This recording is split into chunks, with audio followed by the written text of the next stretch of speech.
be any possible charges against those who spread or posted fake information regarding Senator Bato de la Rosa? Will the PCO Anti-Fake News Desk act on it? Nakausap po natin mismo sa Secretary Dave Gomez at ipinag-utos na rin po niya sa Anti-Fake News Desk natin na tignan lahat ang nagpapakalat ng mga fake news katulad ng nangyari dito sa di umanong pagpapaaresto kay Senator Bato de la Rosa at titignan din natin kung ito ba ay malisyoso. At atin ding hinihingi ng tulong, hindi lamang sa parte ng gobyerno, kundi sa parte na rin ng mainstream media.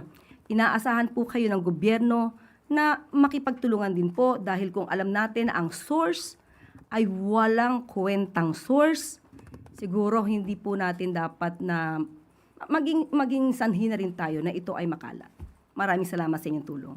Follow-up question, Kat Domingo, ABS-CBN. Ano po yung possible penalties na pwedeng ipataw doon sa mga mapapatunayan na nag-violate ng or nagpakalat ng fake news about this incident? Tingnan po natin, inaaral pa po kung ano yung mga naipakalat, kung paano naipakalat, at ano yung mga mensahe. Yan po ay bubusisiin muna. At kapag nakita namin kung ano ang dapat na ipataw, ibibigay po namin sa inyo kung anong kaso ang pwedeng isampa sa kanila.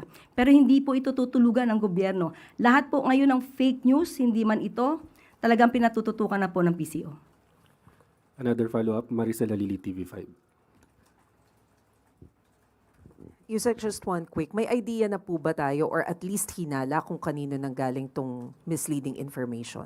Kahapon nung tinanong ko rin kayo, MPC, kung saan nagmula, meron kayo ibinigay sa aking mga ibang impormasyon, pero hindi po tayo titigil doon.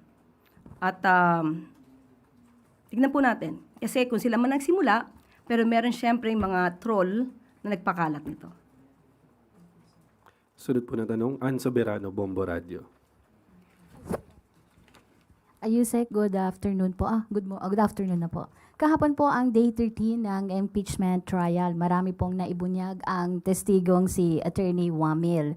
Kaya hingi po sana ako ng reaction from the palace sa naging desisyon po ng Supreme Court na ibinasura ang mga petisyon na kumu-question po sa impeachment process at kung may pahayag na rin po ang Pangulo since day 13 na po ng impeachment trial. Kung meron po, Yusek. Thank you.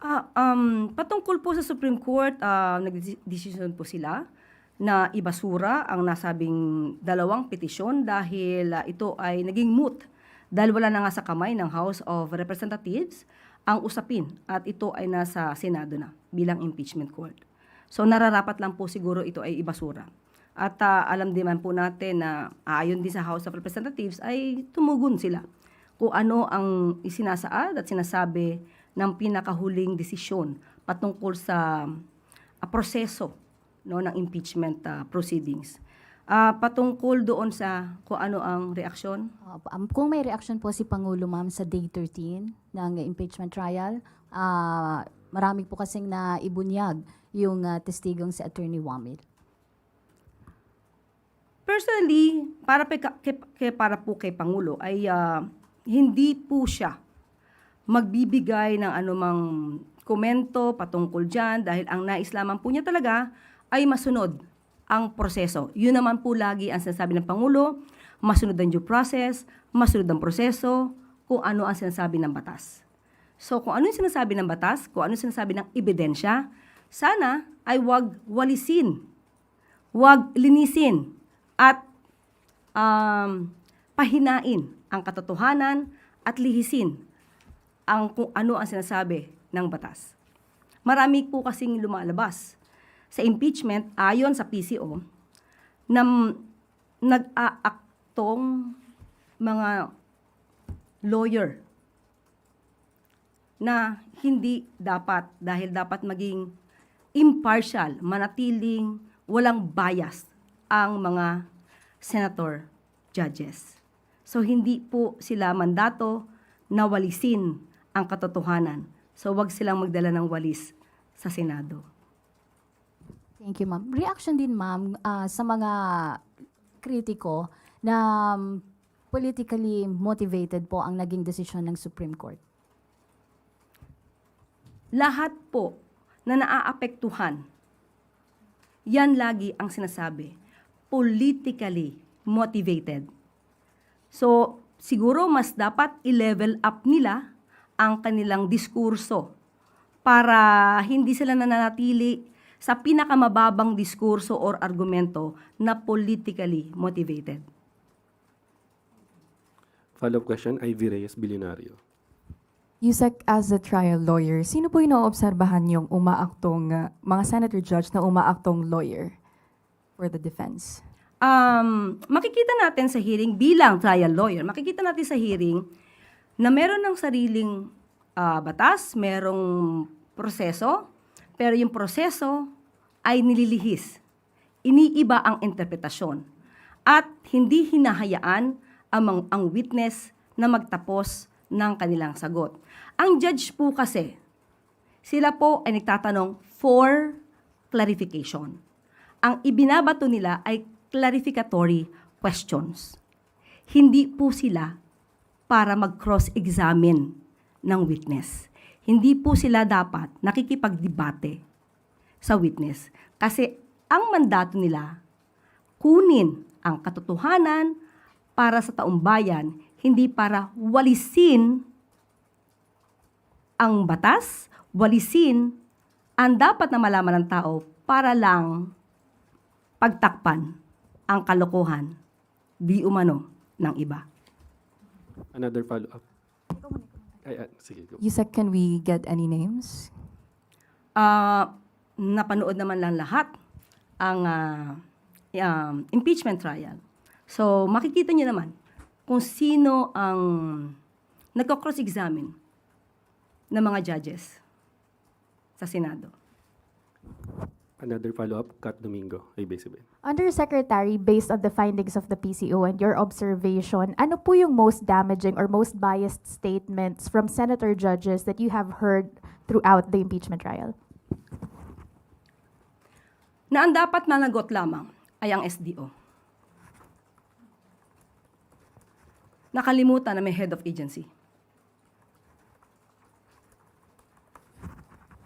Ma'am, also the palace's comment on a certain senator facing an ethics complaint, sa tingin niyo po ba, meron po kasi over the spliced video of Attorney Shell Jokno, sa tingin niyo po ba, also as a state communicator, may violation din po bang nakikita dito, given na maraming nagsasabi na fake news din po yung in-upload na video, it was misleading? Wait for a while. Hindi ako aware dun sa anong video yun. Ito po yung video na pinost sa page ni Senator Pia Cayetano. That was the basis of an ethics complaint filed against her before the Senate Ethics Committee.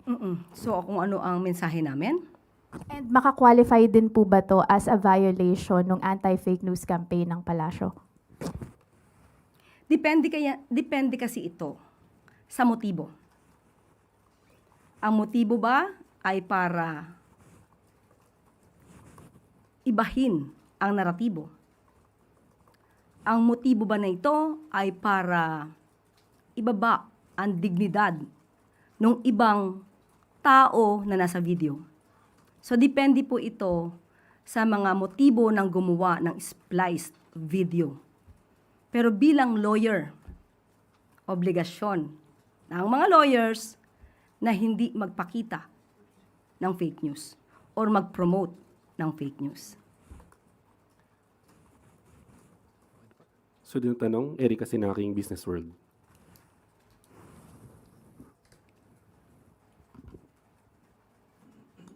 Good afternoon po, Yes, Yusek. Erika. Yes, regarding po dun sa 12.5% na forced labor tariff, now that the joint administrative order by the DTI, the DOLE, and the DOF has been submitted to Washington, may we know po yung Malacanang's expectations as we lobby the tariffs removal? Yes, ang ating pong pamahalaan ay nakikipag-usap na po at ito po rin ay nabanggit ni ng DTI, Secretary Chris Roque, at lahat po ng kailangan ibigay na impormasyon na hindi po tayo lumalabag sa batas at hindi po tayo pumapayag sa forced labor. Marami po tayong batas na nagpapatunay na ito ay ipinagbabawal at ito ay may parusa kapag nahuli na nagkakaroon ang ang employers at nagpapatupad ng forced labor. So ngayon wala pang timeline na binibigay, pero patuloy po ang pakikipagnegosasyon at pakikipag-coordinate with the USTR. Pero ma'am, follow up lang po. Optimistic po ba tayo na makakuha tayo ng resolution within the year? Kailangan natin maging optimistic. Kailangan nating ipakita talaga na hindi tayo lumalabag sa batas. Siguro with all the laws that we have and the laws being implemented here in our country, we can say na we can prove them na the accusation that we are into forced labor is wrong. Thank you po. Follow-up question sa Medinilla Business Mirror. Good afternoon, ma'am. I-clarify lang po namin, will the government push for the reduction of nung 12.5% tariff or yung removal po nung buong tariff na yun? Sa ngayon, ang ibinigay sa atin na impormasyon, ang target ay maibaba ito sa 10%. Na-mention po ba kung ano yung mga possible bukod po dun sa JAW na na-mention po kanina? May other concessions na willing po ibigay yung government para po ma-negotiate yung pag-reduce ng tariff? Walang ibinigay na anumang detalye, kundi yan lamang. Thank you po, ma'am. Sunod na tanong, Rafi Ayeng, Daily Tribune. Good afternoon po, Yusek. Nagkaroon daw po ng meeting ang BCDA with Kappa Starlock LGU kahapon. At pwede po bang makahingi kami ng update sa PAC Silica kung ano po yung napagkasundoan? Wala pa pong naibigay sa aking update. Siguro kung kanina mo na itanong sa akin yan o naibigyan mo ako ng any idea, baka natawagan natin si PCDA CEO. So maya-maya, tatry ko pong matawagan para mabigyan ko po kayo ng update. And dun ma'am sa PSAC meeting kahapon, napag-usapan po ba yung issue ng PAC Silica, yung concerns sa proyekto? Ang napag-usapan ay ang upskilling para makaagapay tayo sa papaunlad na industriya ng AI. Yan po talaga, so far, sa nakikita po natin, na tuwing may pag-uusapan po tungkol sa edukasyon, talagang pinapasok po ng Pangulo na dapat tayo ay maging competitive pagdating po sa AI. Ma'am, another topic. In its latest report ng Philippines Economic Update, the World Bank said governance concerns surrounding corruption contributed to delays in public investment and weighed on business confidence. Reaction po, and how confident ang palasyo na kaya nitong wakasan ang korupsyon sa nalalabing taon ng panunungkulan ni Pangulong Marcos? Okay, admitted na bumaba or nag-slow down ang economic growth ng Pilipinas dahil sa issue ng korupsyon, dahil ito po ay pinaimbisigahan ng Pangulo.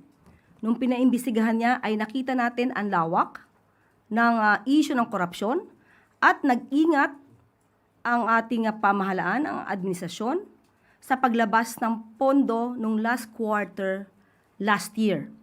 Hindi nagpalabas ng pondo agad-agad sa mga infrastructure projects dahil minabuti na tignan kung yung mga kontraktor na ito ay dapat na ipagpatuloy mga proyekto na kung sila ay may magandang record o hindi. So, totoo po na nagbawas ng paggastos ang gobyerno at isa to sa nakaapekto ng pagbaba ng GDP. At sinabayan pa, after that, ilang buwan lamang ay sinabayan ng krisis sa Middle East. Pero tinutugunan ng Pangulo at ng administrasyon para maibsan ang naranasan nating yung impact ng krisis na ito sa pamamagitan ng uplift. So, kahit na meron tayong programa tungkol sa uplift at nakita po nga natin na bumababa naman ang inflation rate, but still, hindi tayo magsasawalang bahala. Patuloy ang pagmamonitor na ito. At inaasahan po siguro itong second quarter or third quarter ay medyo ang paggastos ng gobyerno para mas makita ang pagtaas. Yung economic growth ay gagawin po. Pahabol po nakatanungan, Ivy Reyes, Bilyonaryo. Yusek, still on Pax Silica. Meron pong separate petitions on groups like Bayan and the International League of People Struggles, and one of their petitions has over 387,000 verified signatures on change.org. Ano pong komento ng Palace dito na ganito yung volume of criticisms and apprehension from the people? Siguro mas maganda lamang po na mabigyan sila ng tamang impormasyon kung paano ang Paxilica nagagawin at kung paano ito makakabuti sa ating bansa. Kasi ang nakikita po natin sa ngayon, marami po sa SOCMED na puro negatibo ang naipapakita. Katulad na lamang po na maaari mapaalis ang mga magsasaka sa nasabing lugar. Pero ang sabi nga natin, year 2019 ay na-allocate na po ang 3,500 na buildable zones. So yung 3,500, hindi na po ito dapat na sinasaka. Meron pong mga lugar na para sa ating mga magsasaka sa nasabing lugar. So, siguro tama lang na pagbibigay ng impormasyon sa ating mga kababayan, sa mga lahat ng pumirma dyan. We hope na nung pumirma kayo ay alam nyo ang detalye patungkol dito. Hindi sila muwang, hindi sila mangmang sa kung ano ang Paxilica. Sana alam nila talaga kung ano ang nilalaman ng agreement na ito. Another follow-up, sa Medinilla Business Mirror. Good afternoon, ma'am. Clarify lang po namin, dadaan pa rin po ba kay President Marcos yung framework deal for Paxilica? Or sa Senate lang po? Or ano? Ibibigay po ang report kay Pangulo kasi para po makita ng Pangulo kung ano yung nararapat at makapagkomento siya, ito hindi dapat, ito dapat. Nasa Pangulo pa rin po yan. Nabigay po bang timeline si President Marcos kung kailan niya gustong makita yung draft ng framework deal before yung scheduled signing sa November? Mamaya po, itatanungin ko sa kanya ang iyong katanungan, Sam. Thank you po, ma'am. Salamat. Another follow-up, Allen Limos, The Manila Times. Ma'am, you mentioned po na meron na pong mga mga agreement na nagawa po on the ground. Pero some of the farmers and indigenous peoples claim na wala pa po silang idea about the whole Paxilica issue. Any reaction po to that?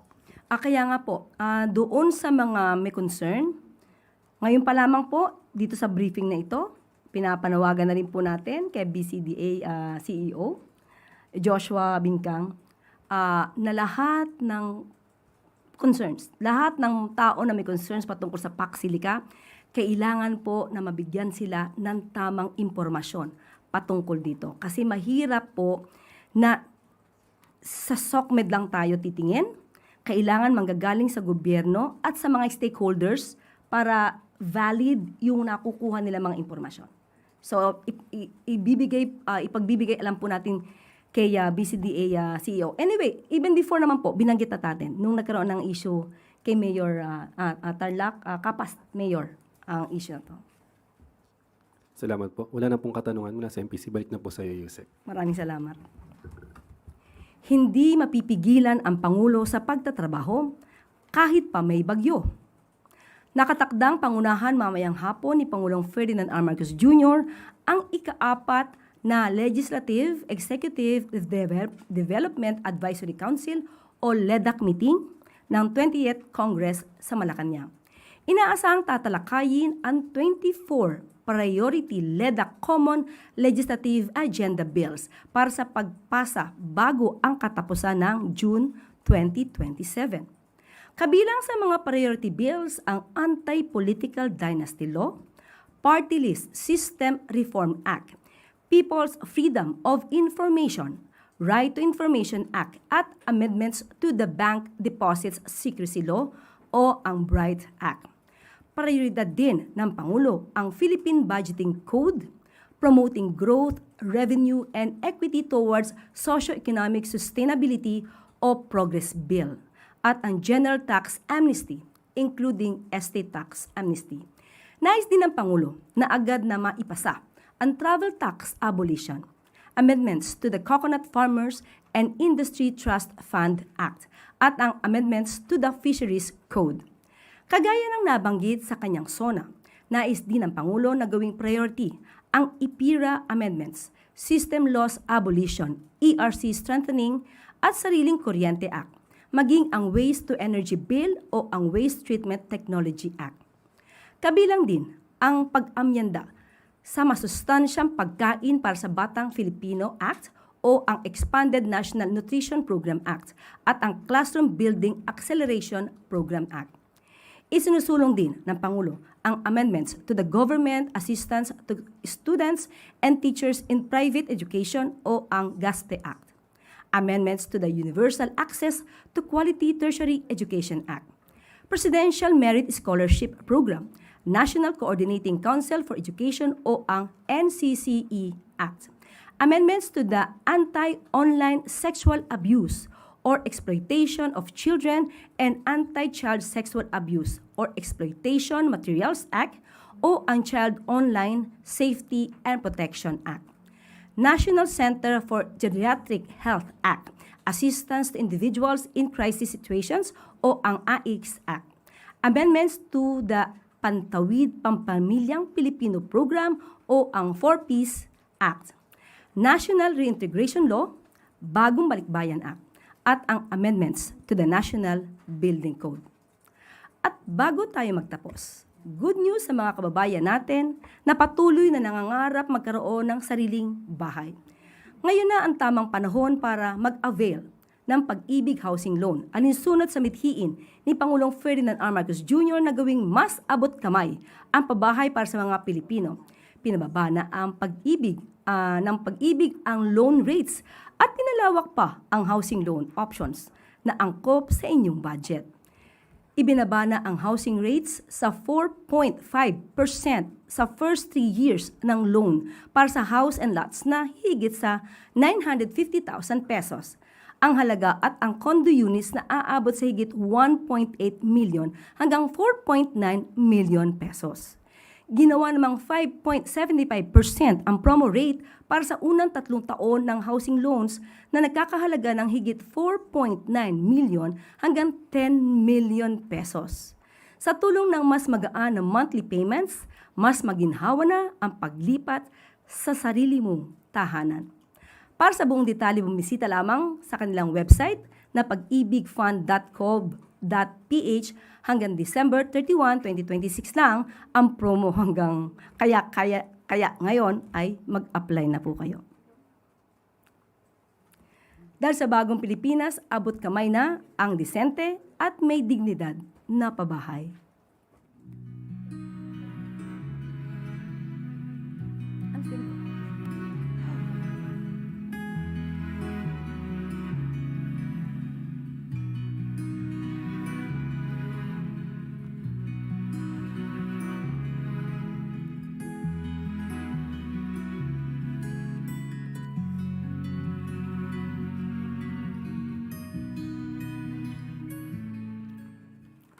At para sa update mula sa BCDA, and that would like to state the message. The Bases Conversion and Development BCDA on Wednesday, August 5, met with municipal government of Capas led by Mayor Roseler Rodriguez to continue discussions on the vision for the proposed Pax Silica innovation ecosystem in New Clark City, Tarlac, and the initiatives that will support its balance and responsible development for the environment and for the benefit of local communities. During the meeting, BCDA outlined how the proposed hub can attract advanced industries and high-value investments to New Clark City while creating quality jobs and new opportunities for local businesses. The state-run firm also presented plans for modern agriculture projects and livelihood initiatives that will benefit local residents and farmers within New Clark City. The municipal government of Capas expressed its appreciation for BCDA's plans and welcomed the Innovation Hub's potential to generate long-term economic opportunities and improve the lives of Capaseños through sustainable and inclusive development. BCDA and the Capas LGU also agreed to continuously pursue joint activities to engage barangays and local communities, provide updates as plans progress, and help residents better understand the proposed development and its potential benefits for Capas. Moving forward, BCDA and the Capas LGU will continue working closely in conducting community consultations and promoting a balanced and responsible approach to the project's development, ensuring that its benefits translate into lasting opportunities for Capasteños. Oh, end of quote. Ang bilis ng tugon ng BCDA. At bago tayo magtapos, congratulations sa ating pinagmamalaki. Ito ay mula sa ating Pangulo kay Ms. Alex Ayala. Ang tagumpay nyo, ang tagumpay ng ating kababayan na si Alex Ayala ay tagumpay ng bawat Pilipino. Congratulations. At lagi po natin tandaan, ang bagong Pilipino ay pinapakita ang katotohanan at hindi pinagtatakpan ang kalokohan. Winawalis ang kasamaan